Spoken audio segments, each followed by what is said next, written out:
Chapter 11. It looked like I'd never get back to where I'd left Old Yeller. To begin with, by the time I got home, I'd traveled too far and too fast. I was so hot and weak and played out that I was trembling all over. And that hog-cut leg was sure acting up. My leg hadn't gotten stiff like I'd figured. I'd used it too much, but I'd strained the cut muscle. It was jerking and twitching long before I got home. And after I got there, it wouldn't stop. That threw a big scare into Mama. I argued and fussed, trying to tell her what a bad shape Old Yeller was in and how we needed to hurry back to him. But she wouldn't pay me any mind. She told me, "We're not going anywhere until we've cleaned up and doctored that leg.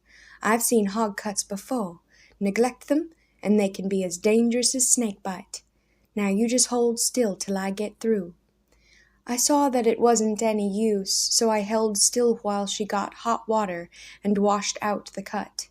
But when she poured turpentine into the place, I couldn't hold still. I jumped and hollered and screamed. It was like she'd burned me with a red-hot iron. It hurt worse than when the hog slashed me.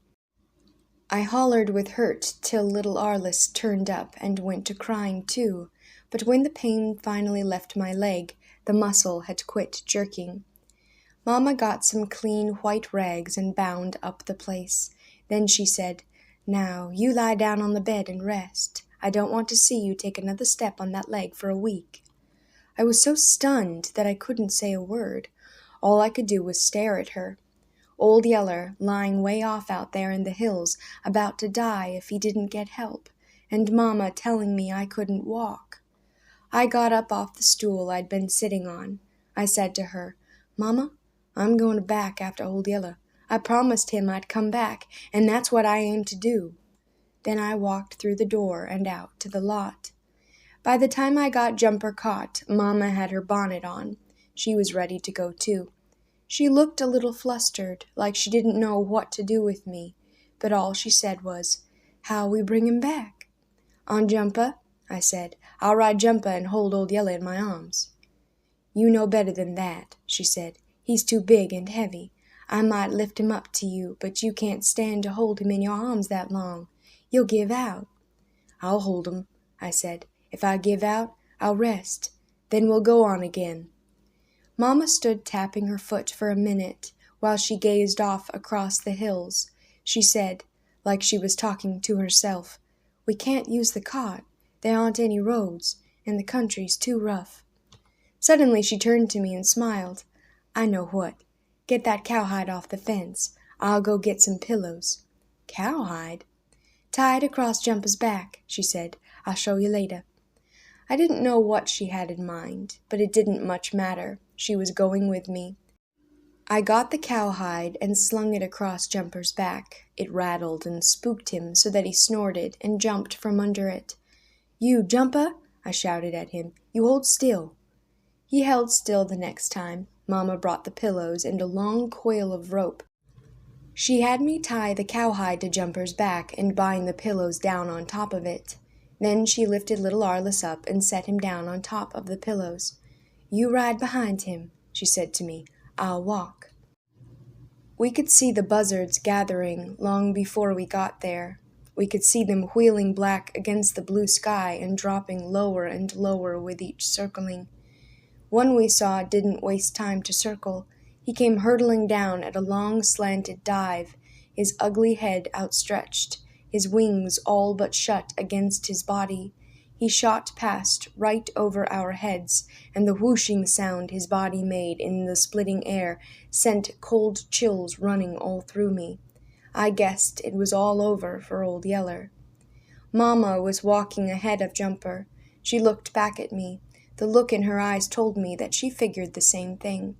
I got so sick that it seemed like I couldn't stand it. But when we moved down into the prickly pear flats, my misery eased some, for suddenly, up out of a wash ahead rose a flurry of flapping wings. Something had disturbed those buzzards, and I thought I knew what it was. A second later, I was sure it was Old Yeller. His yelling bark sounded thin and weak, yet just to hear it made me want to holler and run and laugh. He was still alive. He was still able to fight back. The frightened buzzards had settled back to the ground by the time we got there. When they caught sight of us, though, they got excited and went to trying to get off the ground again. For birds that can sail around in the air all day with hardly more than a movement of their wing tips, they sure were clumsy and awkward about getting started. Some had to keep hopping along the wash for 50 yards, beating the air with their huge wings, before they could finally take off. And then they were slow to rise. I could have shot a dozen of them before they got away if I thought to bring my gun along. There was a sort of crazy light shining in Old Yeller's eyes when I looked in at him. When I reached to drag the stump away, he snarled and lunged at me with bared fangs. I jerked my hands away just in time and shouted, "Yeller?" at him. Then he knew I wasn't a buzzard. The crazy light went out of his eyes. He sank back into the hole with a loud groan like he'd just had a big load taken off his mind. Mama helped me drag the stump away. Then we reached in and rolled his hurt body over on its back and slid him out into the light. Without bothering to examine the blood-caked cuts that she could see all over his head and shoulders, Mama started unwinding the strips of cloth from around his body. Then little Arliss came crowding past me, asking in a scared voice what was the matter with Yeller. Mama stopped. "Arliss," she said, "do you think you could go back down this sandy wash here and catch Mama a pretty green striped lizard? I thought I saw one down there around that first bend." Little Arliss was as pleased as I was surprised. Always before, Mama had just sort of put up with his lizard catching. Now she was wanting him to catch one just for her. A delighted grin spread over his face. He turned and ran down the wash as hard as he could. Mama smiled up at me, and suddenly I understood. She was just getting little Arliss out of the way so he wouldn't have to look at the terrible sight of Yeller's slitted belly. She said to me, "Go jerk a long hair out of Jumper's tail, son, but stand to one side so he won't kick you." I went and stood to one side of Jumper and jerked a long hair out of his tail. Sure enough, he snorted and kicked at me, but he missed. I took the hair back to Mama, wondering as much about it as I had about the green-striped lizard.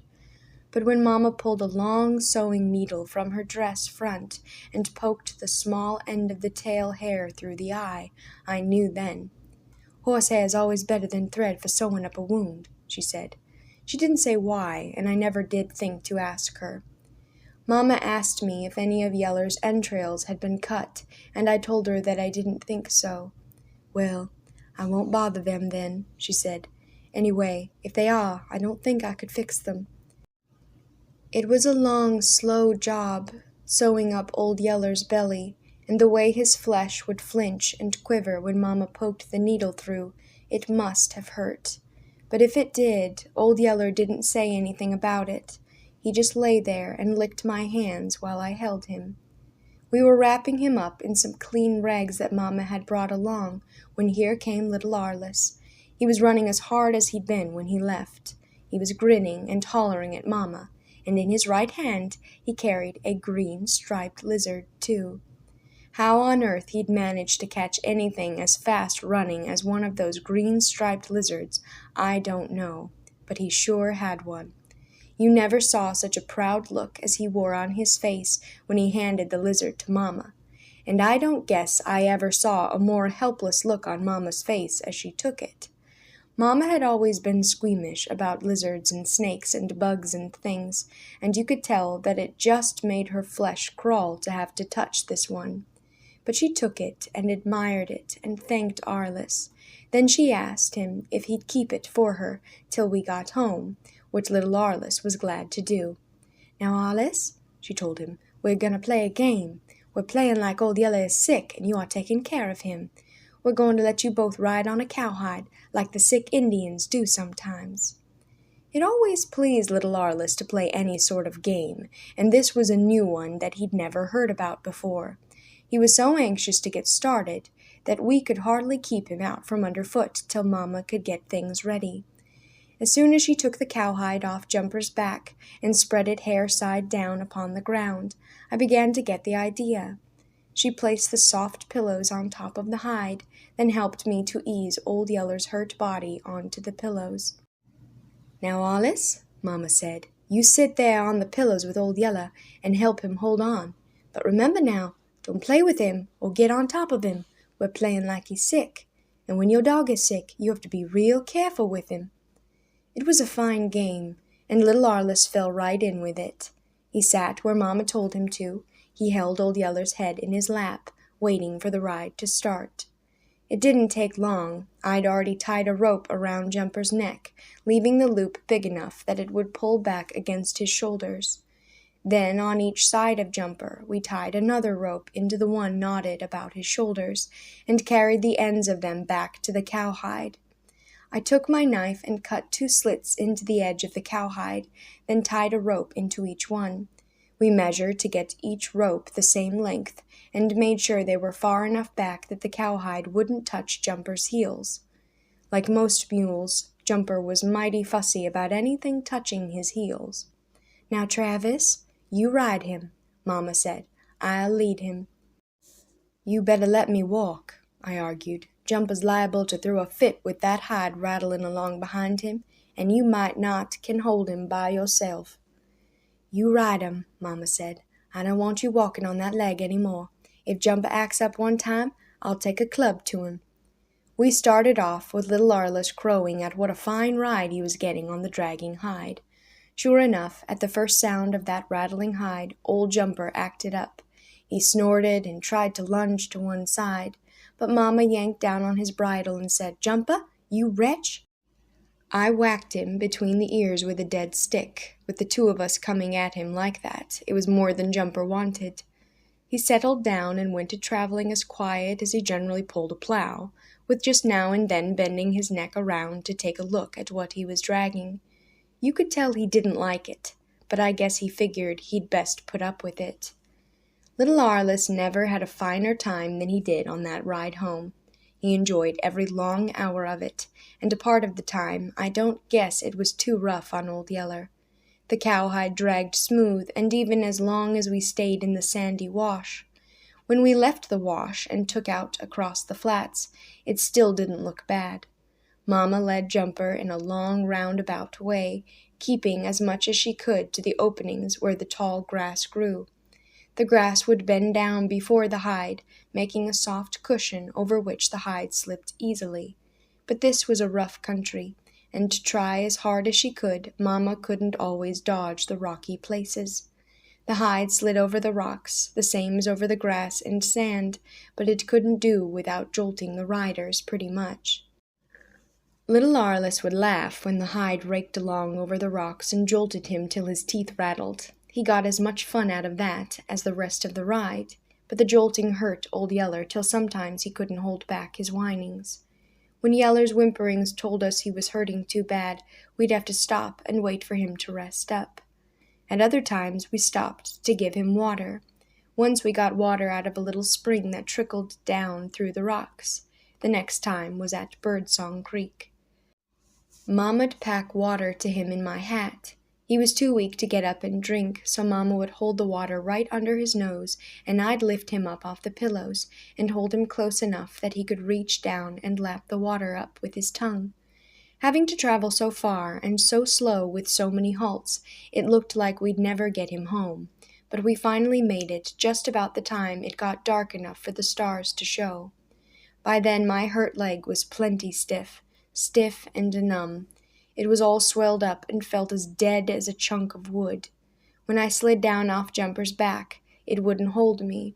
I fell clear to the ground and lay in the dirt, too tired and hurt to get up. Mama made a big to-do about how weak and hurt I was, but I didn't mind. We'd gone and brought Old Yeller home, and he was still alive. There by the starlight I could see him licking little Arliss's face. Little Arliss was sound asleep.